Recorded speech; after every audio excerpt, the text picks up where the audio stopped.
This story begins in 1690 with a strange, lonely old woman, Mrs. Mothersole, who was found guilty of being a witch. Sir Matthew Fell, the owner of Castringham Hall at that time, described how she used to climb into the ash tree outside his bedroom every time there was a full moon. He said that she usually carried a strange knife to cut off parts of the tree, and that she talked to herself. Once he followed her home, but she disappeared, and when he knocked on the door of her house, she came downstairs in her night clothes looking sleepy. He and the villagers agreed that it was certain she did these things by magic, so she was hanged. Before she died, she fought and shouted, and her last strange words were, "There will be guests at the hall." After the hanging, Sir Matthew felt uncomfortable and guilty, and he told his friend the vicar about his worries. "You did the right thing, Sir Matthew," were the wise words of the vicar. "I'm sure she was a dangerous woman." Sir Matthew felt happier. That evening, Sir Matthew and the vicar went for a walk in the gardens of Castringham Hall. It was the night of the full moon. As they were returning to the house, Sir Matthew pointed to the ash tree in great surprise. "What kind of animal is that running down the ash tree? It looks very strange." The vicar only saw the moving animal for a moment, but he thought that it had more than 4 legs. He shook his head. "I must be tired," he thought to himself. "After all, what animal has more than 4 legs?" He said nothing to Sir Matthew, but just wished him good night. The next morning, Sir Matthew's servants were surprised not to find him downstairs at his usual time of 6 o'clock.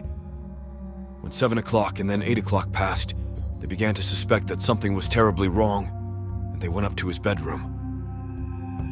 The door was locked. After knocking several times and still getting no answer from inside, they broke down the door and entered, to find that their fears were right. Sir Matthew's body lay on the bed, dead and completely black.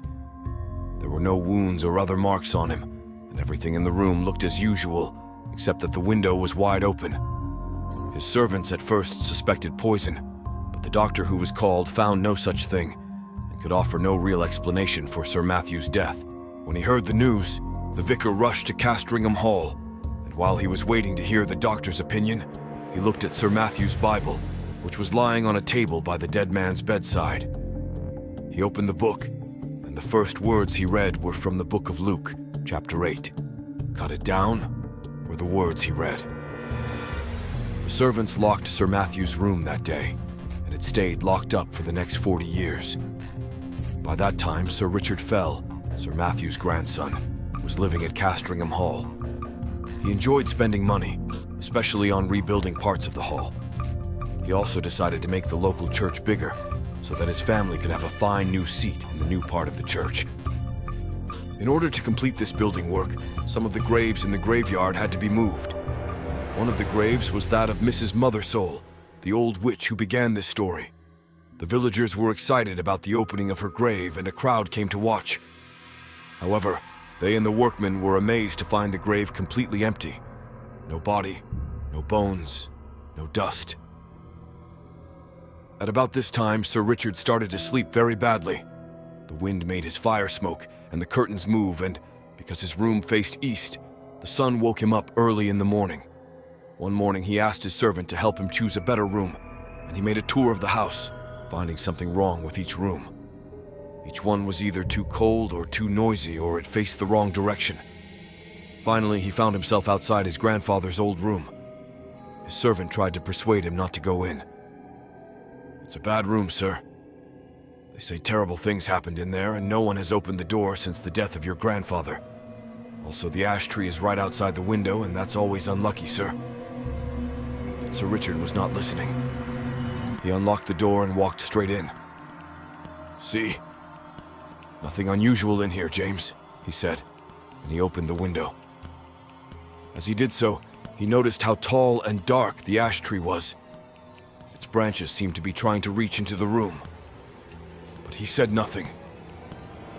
At that moment, a stranger rang the bell at the front door of the hall. The servant brought him up to the bedroom, where Sir Richard was standing, looking around him at the old paintings and old books. "I must apologize for interrupting you, Sir Richard," said the stranger, "but please allow me to introduce myself. My name is William Crome. My grandfather was the vicar here in your grandfather's time. I have some papers to deliver to you." "Delighted to meet you," said Sir Richard. "James, please bring us some wine in the library and then move my clothes and things into this room for me.